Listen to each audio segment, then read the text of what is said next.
Soy Verónica Baró, oncóloga clínica, miembro de la Asociación Argentina de Oncología Clínica. Hoy tenemos una propuesta diferente desde la AOC en relación al tema pacientes oncológicos en tratamiento e infección por COVID. Para ello, vamos a entrevistar a un médico experto en el tema, un infectólogo de referencia nacional, que nos va a ayudar con su expertise a contestar preguntas que seguramente se están haciendo los oncólogos a lo largo y a lo ancho del país de forma práctica. Por eso este formato lo hemos diseñado no con una idea de presentar artículos científicos de forma exhaustiva, sino contestar preguntas prácticas. Presento entonces al doctor Leonardo Marianelli, que es especialista en clínica médica e infectología, jefe del Servicio de Infectología de la Clínica Universitaria Reina Fabiola de Córdoba y director de la carrera de posgrado de Infectología del Hospital Rawson de Córdoba. Buenas tardes, doctor. Ya pasamos a la primera pregunta. Agradecemos que nos conteste todas estas dudas que tenemos en relación a este tema.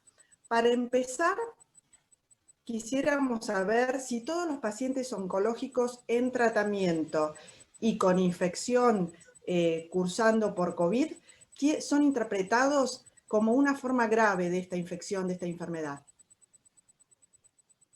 Bien, bueno, primero muchas gracias por la invitación y espero poder colaborar con las respuestas. Con respecto a esa pregunta, en realidad todo el paciente, independientemente del COVID, todo paciente oncológico en tratamiento es considerado de riesgo, ¿no es cierto?, para infecciones, para cualquier tipo de infección, ya sean virales, bacterianas o micóticas. Con respecto específicamente al COVID, bueno, los grupos de riesgo que están ya determinados, que pueden llegar a tener una mala evolución, una infección más severa que requieran terapia intensiva o mortalidad, eso están referidos a factores como la edad o comorbilidades como la diabetes, el sobrepeso o la hipertensión arterial. El paciente oncológico también tiene un riesgo aumentado, pero sería un escalón más abajo, menor riesgo que las comorbilidades que acabo de describir. O sea que, para redondear la pregunta, sí, el paciente oncológico, principalmente aquel paciente, el oncohematológico, el paciente con cáncer de pulmón y el paciente con enfermedad metastásica, son los que tienen mayor riesgo entre los pacientes oncológicos de tener una evolución más grave, más severa o mayor mortalidad. Y en esos pacientes con mayor riesgo, ¿usted le pide de rutina laboratorio, imágenes o se controlan como cualquier otra persona con COVID?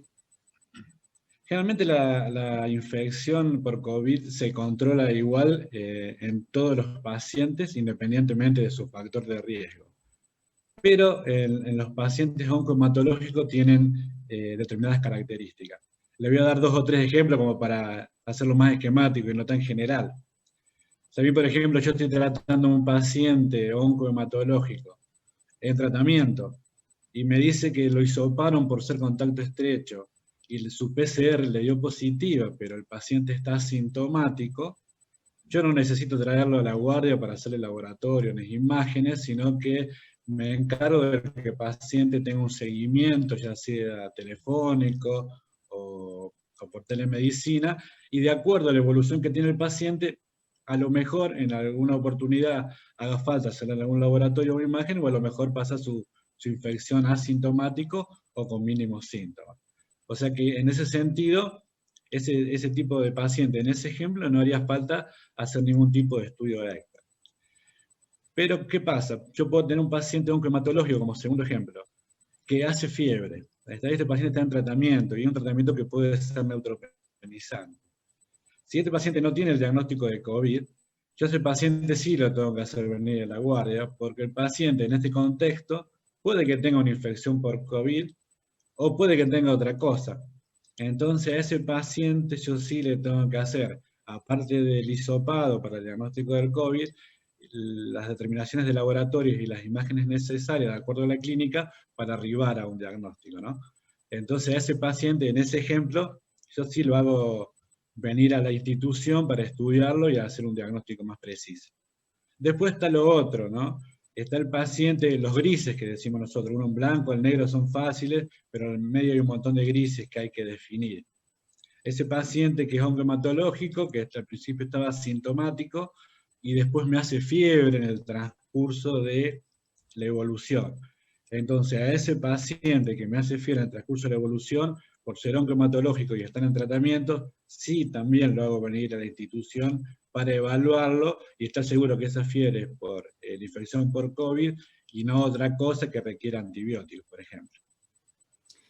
Perfecto, doctor. Me imagino que también en la práctica el contacto con el oncólogo de cabecera debe ser de mucha ayuda, el compromiso de los oncólogos tratantes también, porque también en nuestros pacientes se da mucho la confusión de síntomas por la enfermedad, muchas veces fiebre de origen tumoral o algún otro síntoma como tos por metástasis pulmonares.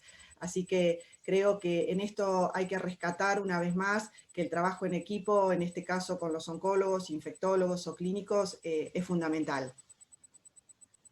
Sí, digamos, nosotros lo hacemos en la práctica habitual, es fundamental el relacionarse con el médico de cabecera, de comunicarse, de tomar decisiones, porque cada paciente es distinto, o sea que las decisiones no son para todos los pacientes iguales, también que hay cuestiones generales que uno respeta, pero uno lo tiene que bajar a la práctica, ¿no es cierto?, y decidir lo mejor para cada paciente, y para eso es fundamental la comunicación con el oncólogo, obviamente para tomar las mejores decisiones y después transmitir también al paciente que nos está esperando una retórica uniforme, un discurso uniforme donde todos estamos de acuerdo cómo seguir su manejo. Y con respecto al tema que usted tocó de la neutropenia, hay dos cuestiones por ahí que me gustaría comentarle al resto de los colegas en cuanto al algoritmo diagnóstico de la neutropenia febril, que la usamos habitualmente, si debemos incluir la PCR, el hisopado para COVID siempre, si debemos usar factores de colonias en esquemas neutropenizantes de forma preventiva.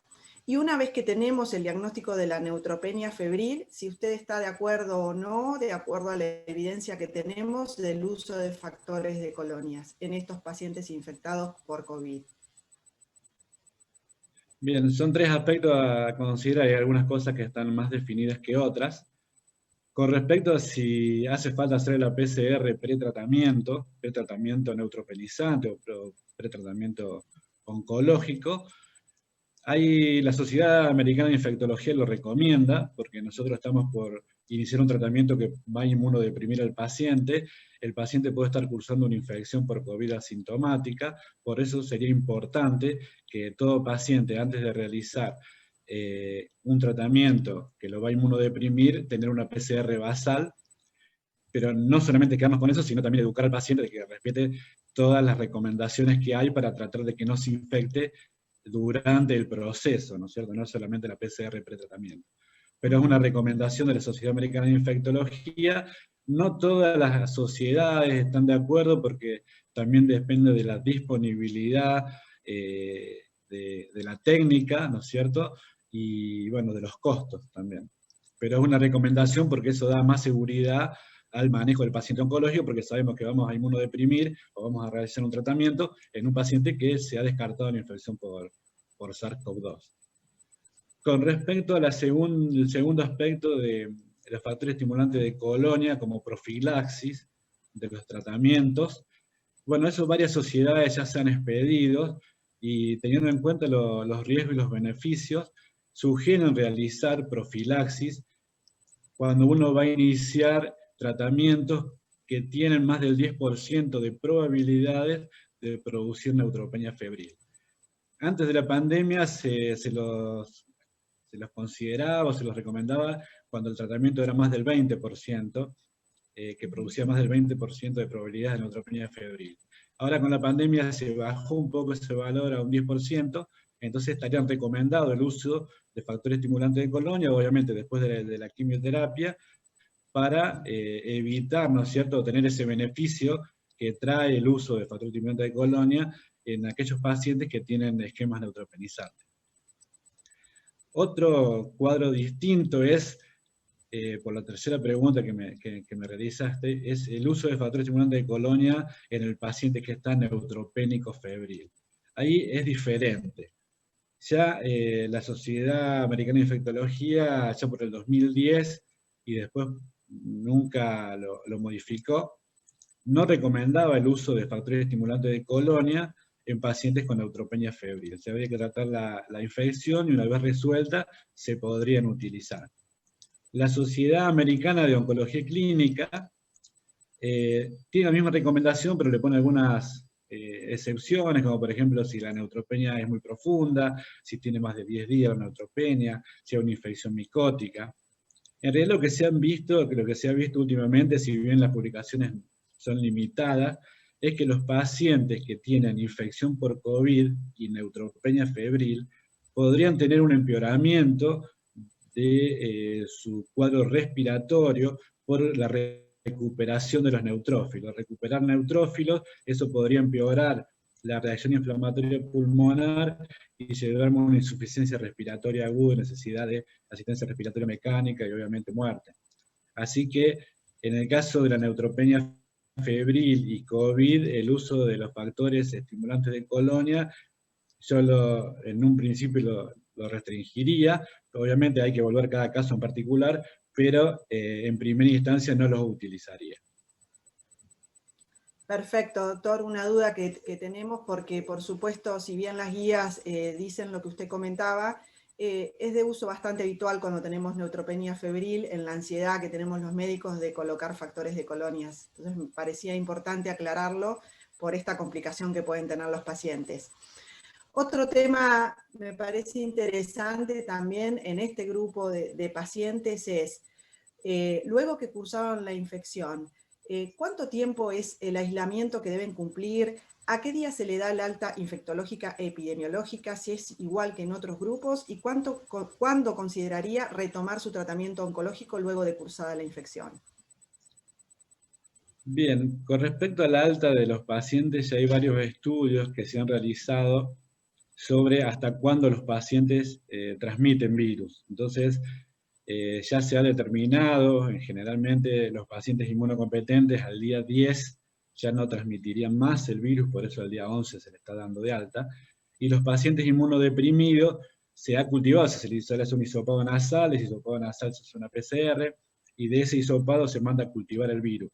Y se ha encontrado que después del día 20, ya en la mayoría de los pacientes inmunodeprimidos, no en todos, pero en la mayoría, ya no había transmisibilidad. O sea que por eso se ha tomado como el día 21, el momento del alta de los pacientes inmunodeprimidos, teniendo en cuenta que aparte de cumplir el tiempo, el paciente tiene que haber mejorado clínicamente, ¿no? Eso es fundamental. O sea, el paciente no debería tener síntomas respiratorios y cumplido los 20 días, al día 21 le estamos dando el alta.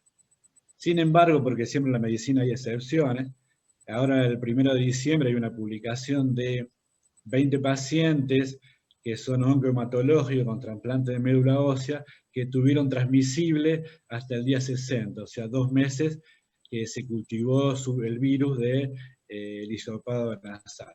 O sea que hay excepciones que creo que también está determinado por el grado de inmunodepresión y la forma de la inmunodepresión, por lo mismo, por ahí las quimioterapias que son intermitentes, que es un tratamiento inmunosupresor continuo, ¿no es cierto? Hay distintas características. Pero en la generalidad, al día 21 estamos dando de alta a los pacientes inmunodeprimidos cuando obviamente no tienen síntomas respiratorios. Con lo que usted nos está Eso con comentando, respecto entonces, ¿nos recomienda un hisopado negativo antes de comenzar el tratamiento o un dosaje de anticuerpos o solamente cumpliendo el tiempo? No se recomienda el hisopado de control porque el hisopado puede permanecer positivo durante muchos meses porque son residuos biológicos que quedan y eso no significa que el virus sea transmisible, que el paciente infecte.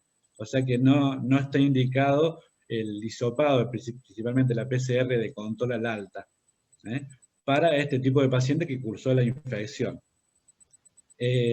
Con respecto a los anticuerpos, no está determinado que sea necesario no son necesarios para dar el alta a los anticuerpos, pero nosotros en la práctica lo creemos importante por el tema de las reinfecciones. O sea, nosotros estamos viendo que pacientes que no desarrollan anticuerpos tienen mayor probabilidad de reinfección por COVID que aquellos que sí lo desarrollan.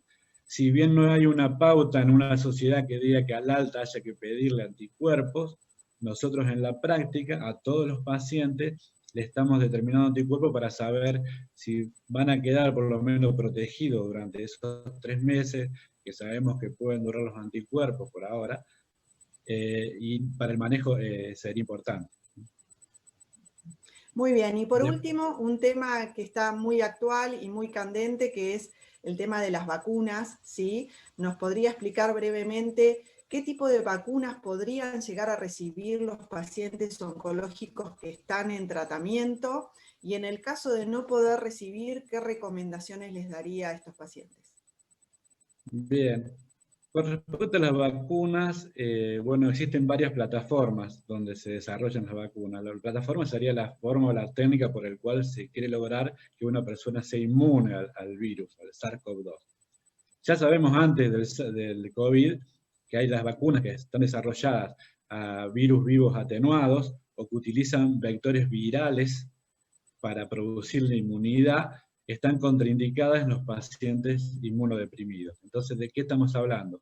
La vacuna, por ejemplo, la de AstraZeneca, Oxford, la vacuna de Janssen y la Sputnik 5, que utilizan adenovirus como vector, si bien los adenovirus en los inmunocompetentes son inocuos, por ahí en el inmunodeprimido pueden desencadenar una infección, esas no estarían indicadas en primera instancia en los pacientes inmunodeprimidos. O sea que esta es la vacuna que está por llegar a Argentina, no sería una recomendación para las personas inmunodeprimidas. Sin embargo, existen ya autorizadas, no aprobadas, dos vacunas, que es la de Pfizer-BioNTech y la Moderna, que utilizan otra plataforma que es de ARN mensajero, y estas sí pueden ser utilizadas en pacientes oncológicos.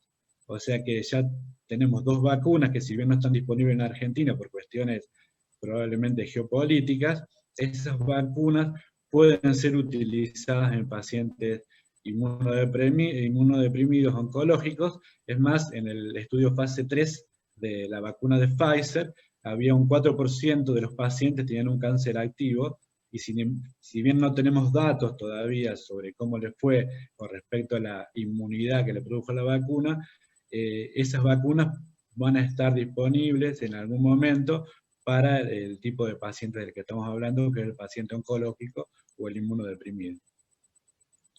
Después Perfecto, doctor. las otras recomendaciones son las generales que ya conocen, obviamente, el distanciamiento social, el uso de barbijo, que generalmente el paciente que se conoce inmunodeprimido lo respeta mucho más.